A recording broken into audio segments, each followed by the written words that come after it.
পাঁচ ধরনের নারী খুব দ্রুত বুড়ো হয়ে যায়, অর্থাৎ বৃদ্ধা হয়ে যায়।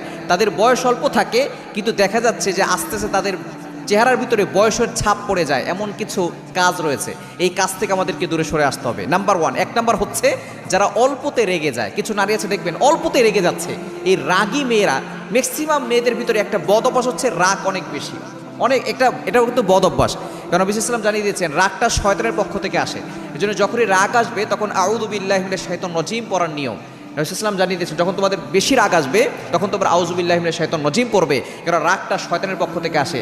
যদি আউযু বিল্লাহি মিনাশ শাইতানির রাজিম পড়ার পরে রাগ না কমে তাহলে দাঁড়িয়ে থাকলে বসে যাবে, বসে থাকলে শুয়ে পড়বে, অথবা ঠান্ডা পানিতে ওযু করবে, অথবা গোসল করে ফেলবে, তাহলে আস্তে আস্তে রাগটা কমে যাবে। সুতরাং এক নাম্বার, যে সমস্ত নারীরা অল্পতে রেগে যায় তারা তাদের অল্প বয়সেই দেখা যাচ্ছে খুব দ্রুত তাদের চেহারার ভিতরে বয়সের ছাপ পড়ে যায়, খুব দ্রুত তারা বুড়ো হয়ে যায়, বৃদ্ধা হয়ে যায়। দ্বিতীয় নাম্বার, যারা অতিরিক্ত দুশ্চিন্তা করে।